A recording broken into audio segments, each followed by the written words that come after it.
Hello everyone, welcome back to another episode of the podcast The Mind Builder from Shattered to Strong with your host Shiva. If you're new here, welcome, subscribe to the channel and become a part of this community so that we can all learn, heal, grow and thrive together. Coming to today's topic, it is a very personal topic for me. I'm going to be sharing the dysfunctional family dynamics that I experienced in my childhood and into my adulthood too. It is a very vulnerable topic, but I believe vulnerability and being authentic is hard, but it is our superpower that the universe has given us to human beings. It is the only bridge, the only true way to build connection with other human beings. So I'm going to be very vulnerable, very authentic in this video and also tell you the lessons, the healing that I did through this traumatic experiences. This is going to be a long one, guys. So just play it on in the background when you're doing your household chores, cooking, driving, whatever it is that you're doing. So, shall we begin the video? Yes, guys, let's go.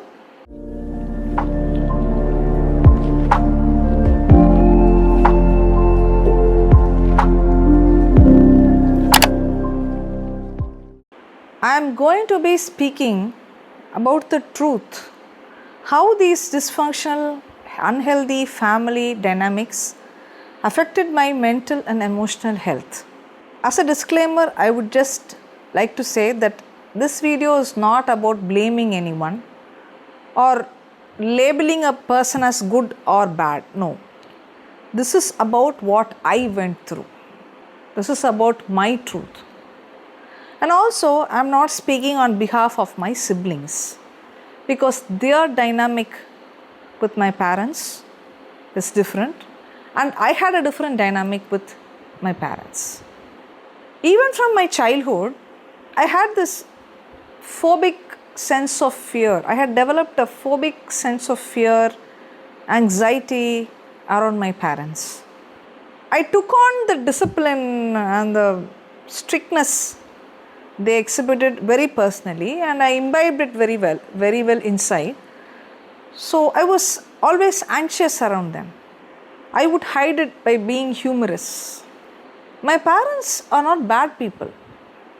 I just want to say that they loved us in their own way, but they are very emotionally dysregulated people who didn't know how to handle their emotions or how to self-soothe themselves in a healthy way. There was a lot of yelling, raging, blame shifting, which as a child I was so ruptured by all this behavior. As my parents were wounded kids themselves, they had emotionally immature behaviors. They exhibited emotionally immature behaviors, especially my dad. When there was a conflict between my mom and him, the whole family would come to soothe him. He wanted the whole family. His parents, his siblings, my mom's parents, her siblings, everybody, extended family also, they would come and soothe him. He wanted other people to regulate him. Self-regulation was not a trait that he had. And as children, we were mediators, communicating back and forth between my mom and dad. I did not like it at all. I did not like being the mediator between two adults who knew more than us about life. This also ruptured me in a certain way. And when people came, our extended family came to soothe my father, to regulate my dad, I felt shame around it. Why should all these people come into our family issues and do this for my dad? But it was my dad who wanted them to come.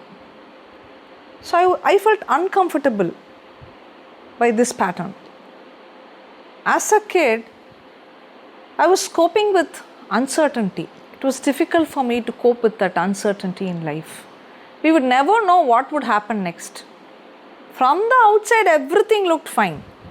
We were such a blessed family.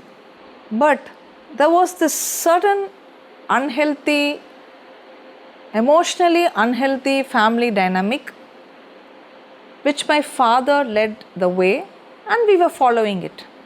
Because he was the one who was allowed to express all the emotions, negative emotions like anger, rage. We were not allowed to express anger. As kids, kids should be allowed to express anger in a healthy way.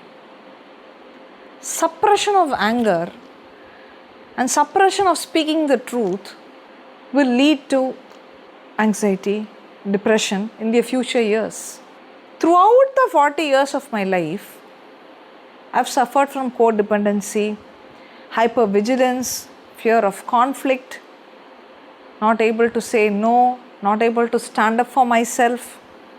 I've always been the peacekeeper. Guys, I'm telling you, being the peacekeeper will drain the energy out of you. It will drain your prana. And suffering from all this, you know what was the worst part? The worst part was I did not know that I was suffering from all this, that I had all these traits. That was the worst part. I was not self-aware of who I am or who I was. I had no self-identity. I did not know who I was, what I needed out of life. So I always grew up around emotional chaos, emotional tension. One example I just want to mention now. My dad was very, very insecure about other people earning money. I don't know about other people, but I finished college. I got a job in a software firm and I started earning money. My dad got so insecure about me earning money. He placed me under extreme scrutiny. He was scrutinizing my account, everything. He created some emotional barrier. His behavior created emotional barrier between my relationship, me and money. That relationship, there was an emotional barrier. It was as if me earning money was wrong in some way, or I did not deserve to earn money. His behavior instilled such a feeling in me. And I just wanted to stop earning money, just to escape my dad's emotional tension that he was giving me around earning money. As I mentioned earlier, I don't know whether he is doing it with my siblings, because now both of them are earning in lakhs. I don't know whether he is doing it with my siblings, but this was what I faced when I was earning. Initially, my salary was 12,500 rupees. My dad's belief was that we owed him money because he was the caretaker for us right from childhood. I think he had that feeling. He had that feeling. We owed him, or I owed him my earnings.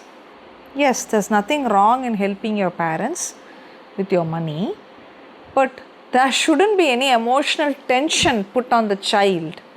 Okay, very heavy emotional tension put on the child, meaning you owe us money because we took care of you these many years. That created so much anxiety in me as a 22-year-old. And this anxiety made me to push money out of life. I didn't want to earn money just to escape from my father's emotional pressure around money. And I'm telling you guys, that day I thought, when I was 20, I was working for around 4.5 years.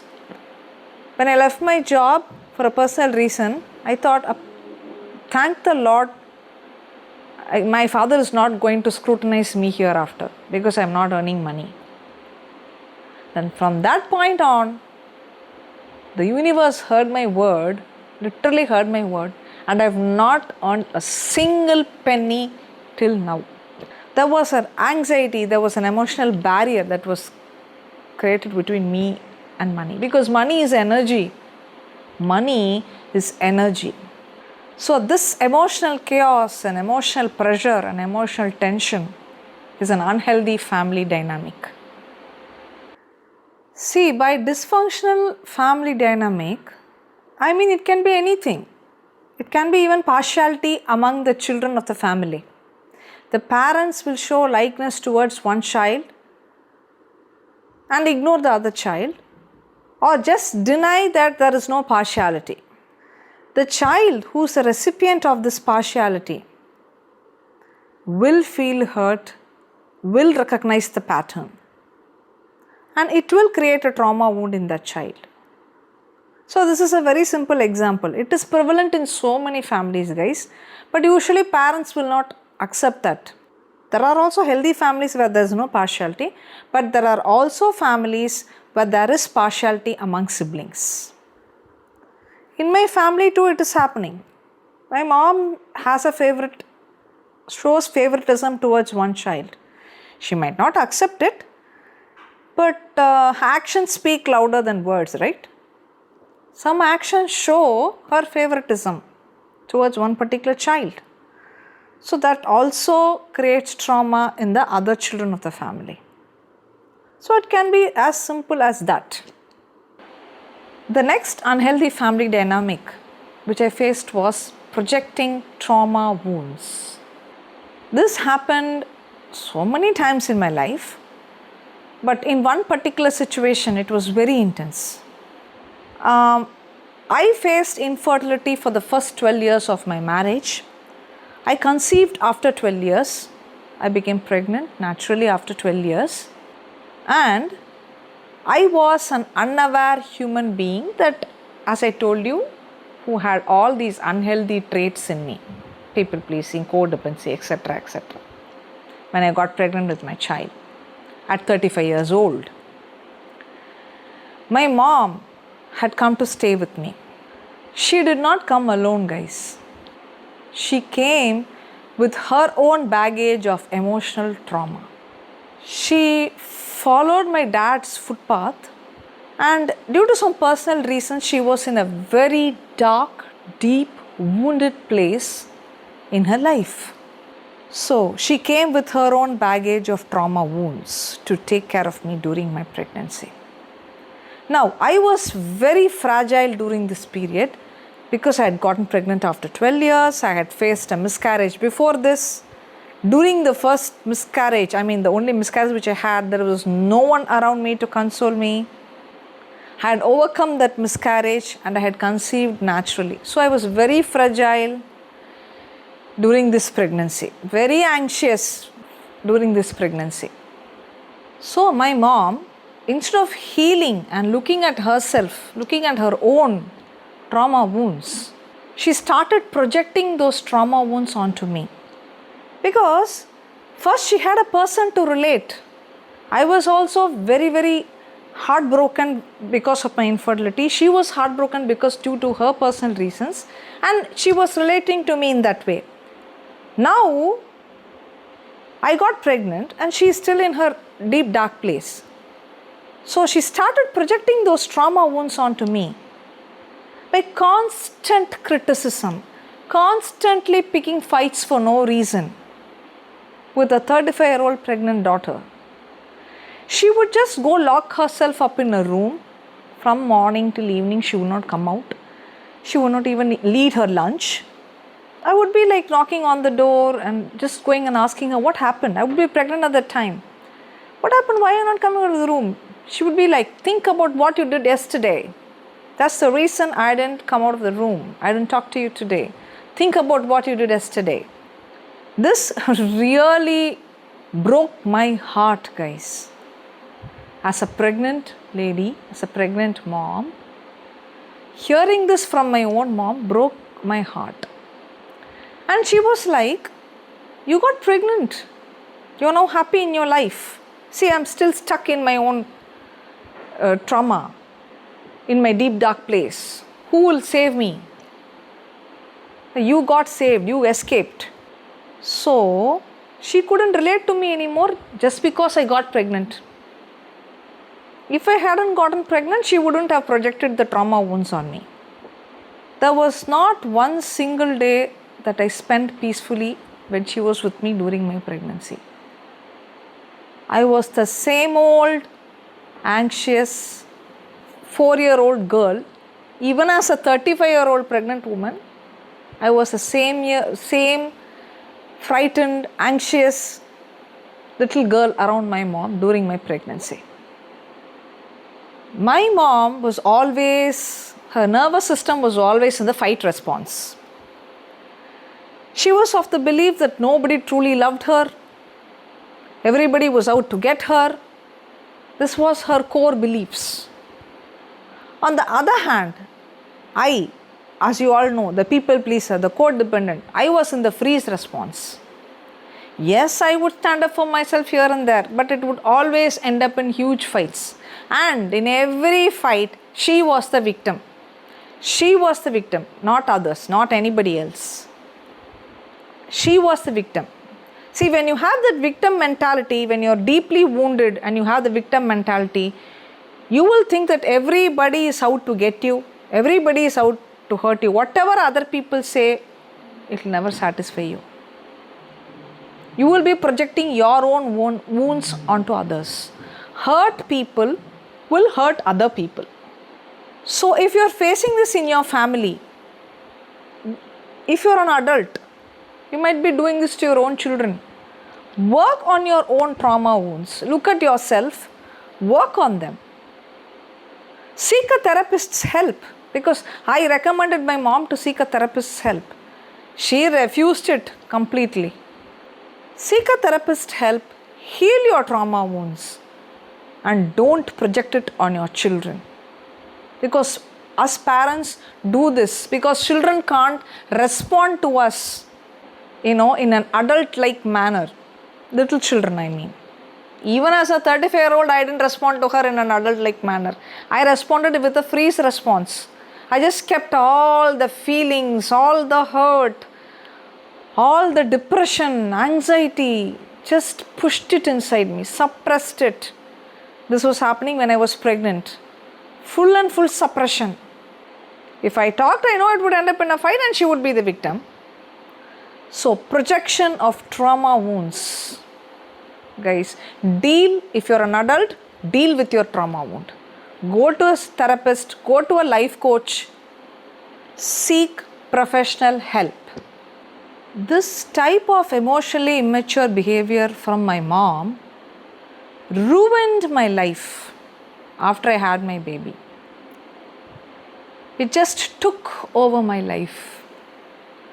For 2 to 3 years, I was under a lot of complex PTSD, post-traumatic stress disorder, complex post-traumatic stress disorder.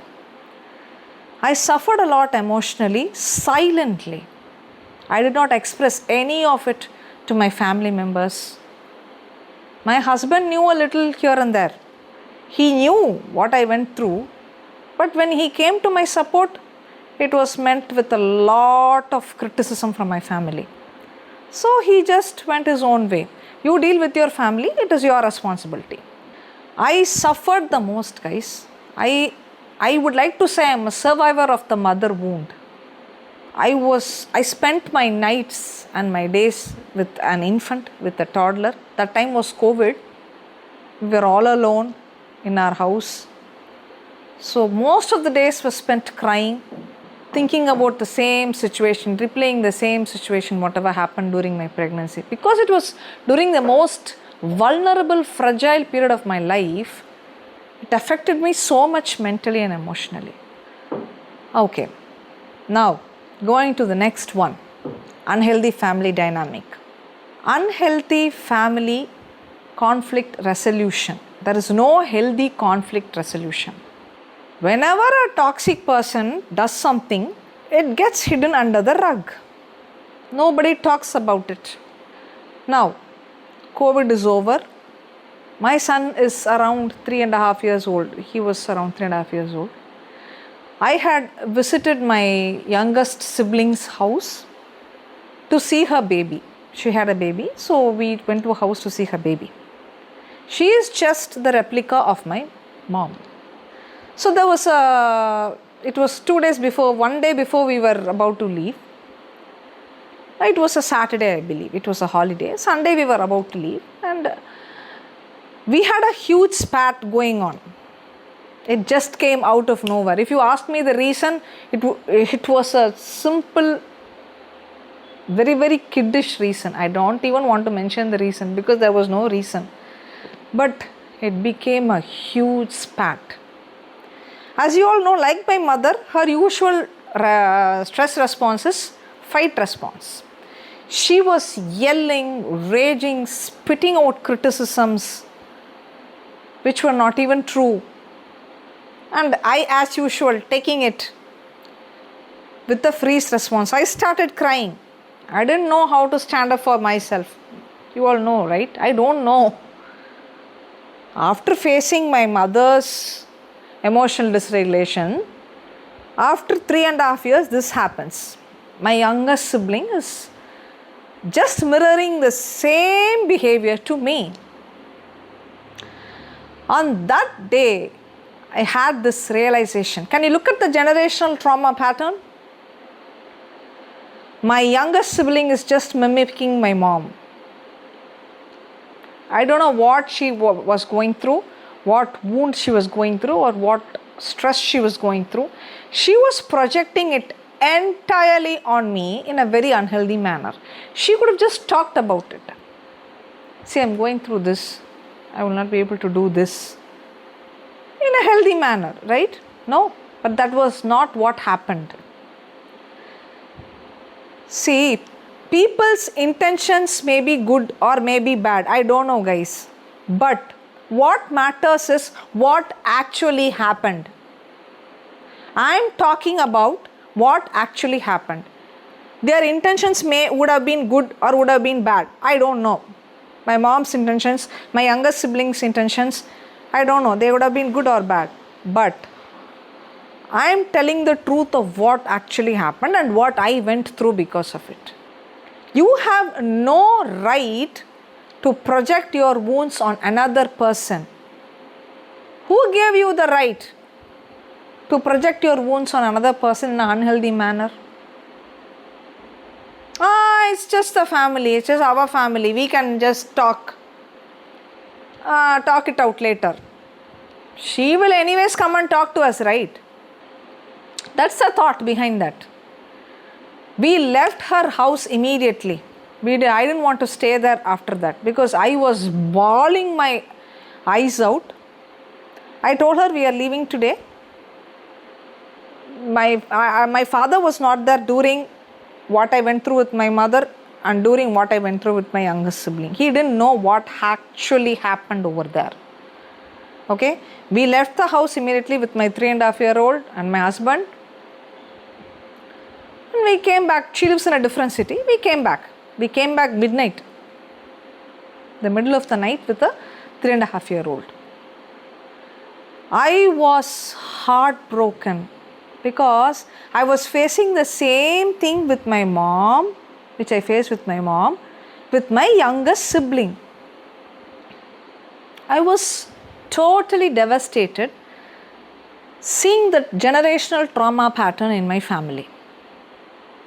So I faced this with the older generation than me, and I'm also going to face this with the person who's younger than me. So what role am I playing in this family? Am I an emotional punching bag for everyone who wants to dump their emotions? Who wants to dump their feelings? Work on your own feelings. Because I felt like I was the emotional punching bag in my family. Even my dad, when he wants to express something in a very heated manner, he will do it with me. He will not hesitate. I have been his emotional punching bag many a times. The thing is, not once have I stood up for myself. And when I say there is no healthy conflict resolution, what I mean is, in both situations, my mom's and my younger siblings, after these traumatic experiences, I was in the freeze response. I was not even able to express what I was feeling to anyone, not even to my husband. I was in deep, dark hole of depression and anxiety. I was in the freeze response. I was not even able to express my feelings to anyone. They had both complained to my dad that I was not speaking to them as I usually used to. You made me shut up by shouting. You pushed me into the dark hole by just yelling and raging. I'm like, in one of the movies, Yarad irkingla, in Tamil they'll say, in from a deep dark hole. I was like that. You expect me to come and talk to you in a normal manner? You wanted me to shut down when you were yelling and shouting, right? Why did you think that why I was not talking to you as I used to do before? No, both my mom and my younger sibling did not think that. They had complained to my dad, and my dad came to me saying, your mom is crying every day. She is crying that she had lost her best child. The child that was like a mom to her. You used to give advice to your mom itself. You know me, right? I was always regulating people. I was always managing their emotions. So I used to manage my mom's emotions also. So now you are not even talking to her. She is crying that she has lost her child. So did you ask her? What did you do that made her just shut down, just not talk to you? My father didn't ask them that. As usual, he came to the scapegoat. Because the scapegoat child would listen. I would respond. Then I started being the peacekeeper. I started talking with my mom. But it took so much out of me, so much hurt. It's not that I didn't want to talk to her, it's just that she was acting as if nothing had happened. Till today, both my mom and sister has never talked about the traumatic events that had happened. Never acknowledged those events to me. I don't want an apology, guys, but at least an acknowledgement of what happened. My younger sibling was crying to my parents. She's my sister. My elder sister is not talking to me. Why am I not talking to you? Think. What did you do? They are always in the right. I am only not talking to them. They did not do anything. So where is the healthy conflict resolution? What should my dad would have done is, he should have, talked to both the parties, let them know what happened. Because till today my dad didn't ask what happened. What led you to shut down? He did not ask me that question. So there is no healthy conflict resolution. You just want the scapegoat child to come and talk to everybody and to maintain the peace in the family.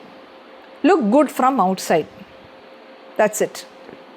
But did you consider what I went through emotionally? How painful it was for me emotionally? No. Did you at least ask me what actually happened? My dad could have first started with the question, what happened between you and your mother? What happened between you and your younger sibling? This should have been the first question. That is healthy conflict resolution. Even with family members, we will have conflicts, guys. Conflicts is natural. Fights are natural in every family. I'm not telling not to fight, not to have a conflict. Yes, it is natural to have fight. It's natural to have conflicts. But both parties should sit down, discuss what happened. Yes, I did this wrong. Yes, I was feeling this way, so I reacted this way. Yes, I was feeling this way, so I reacted this way. So I'm sorry. Can we just move on? Can we acknowledge this and move on? My mother and I should have talked about this. My sister, youngest sibling, and I should have talked about this. No, that did not happen. This is a very, very unhealthy family dynamic, guys. I did not like this dynamic. So again, the same pattern will repeat. My father will be fighting with me one day like this, and everybody will come and tell, go and talk to your dad. Why are you not talking to your dad? So you should also ask the question, what my dad did right? No, that will always not be there. I would be the peacemaker going and talking. And after I hit my rock bottom, my anxiety disorder, after I came back from my younger sibling's house, that really put me down in the dumps. I was not ready to take this emotionally immature, toxic behavior from the next generation also. I came to an awakening. And my body came to the awakening. My body was not ready to take this anymore. It was not ready to take this abuse anymore. It went into shutdown, survival, non-survival mode. Literally. See, during my pregnancy, my mom just abused me to the point that I was like afraid I would lose my child inside me. I had such an anxiety. If I had lost the child inside me, my mom would have nothing to lose. But me and my husband had everything to lose. She did not realize this. And I told her this also. But the abuse continued. She was always the victim. Till today she is maintaining that. There is no healthy conflict resolution, and that it is a very, very unhealthy family dynamic. So, going to the next unhealthy family dynamic, passive aggressiveness and the silent treatment. So, coming to the next dysfunctional unhealthy family dynamic, passive aggressiveness and the silent treatment. My older sibling, she lives in a different country. Whenever she used to come to India, she would come to my place. I would go to the extra mile to cook for her entire family, maintain my house clean so that they have a nice time here. I would love hosting their family. Till today I love hosting their family. During COVID, I had a 2-year-old kid, 3-year-old kid. So, I didn't want her to come to my house to stay here. That one time, she had come from the foreign country. She had to take a room and stay along with her kids. I think she didn't like it. Instead of expressing that to me, my older sibling is of the kind who just gives you the silent treatment or being passive aggressive, not communicating well and telling you that I'm not happy with you by being silent. She had come to India, but for 1 month she didn't even talk to me. I am calling her, her children are attending the phone, they are talking to me, but she's not talking to me. I'm like, why are you not talking? I have not heard from you, you're in India. She's like, I'm busy. She gives the phone to her kids and goes. So I could recognize there is some dysfunctionality in this.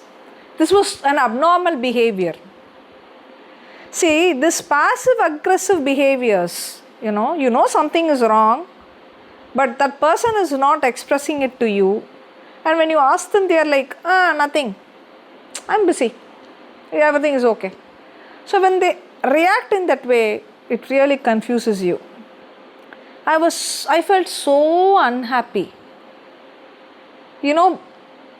Like she is the person I really connect with in my family, but she was behaving in such a manner. As usual, I cried. I didn't tell it to her, but I cried. I didn't confront her because in front of my own eyes, she's sitting and talking with her friends, my other sibling, for 45 minutes, 1 hour straight. But when I ask her why you are not talking to me, she is like, I am busy. So when we met up and I saw her talking like this on the phone for hours together with other people, I was like, I didn't even ask her straightforwardly because I was afraid that it would cause a conflict between us. Again, fear of conflict. But this created so much hurt in me. So if I didn't, it's not that I didn't want you in my house. It was due to a proper legitimate circumstance. Due to COVID, I was not able to invite you to my house. So she took that so personally and behaved in a passive aggressive manner. Suddenly a family emergency came in our house. Then suddenly the call came straight to me. I'm going to send my kids to your house. Please take care of them. You know what please take care of them. You know what I said? Yes. During this emergency, I should be the first person to take care of you and your kids. Send them. I will take care of them. I do not think about all the passive aggressive behaviors, the silent treatment she was giving me. This was my answer. What would her kids do for her behavior? They are not responsible for her behavior, right?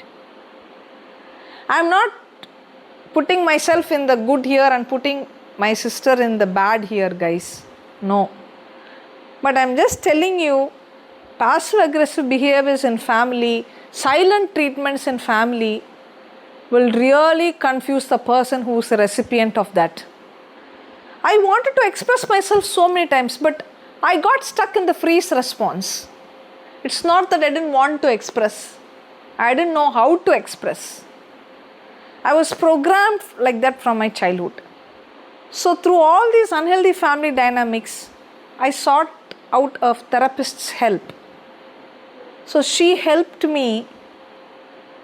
So as a person with freeze response, she wanted me to write letters to each member of my family, telling about what were my unmet expectations, unmet needs, what all I felt, the emotional pain.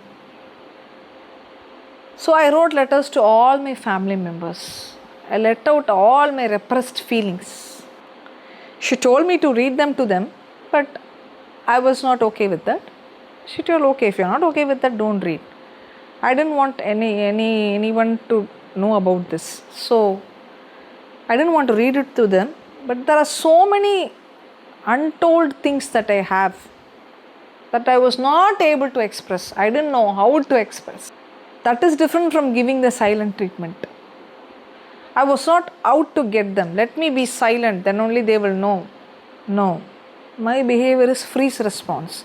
That is not silent treatment. That is not giving the silent treatment.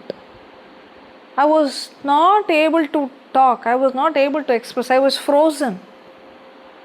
Writing letters really helped me. So if you're stuck in the freeze response, I would recommend to you guys also to write letters to anybody. It might be to anybody, to your partner, to your co-worker, to your friend, anybody.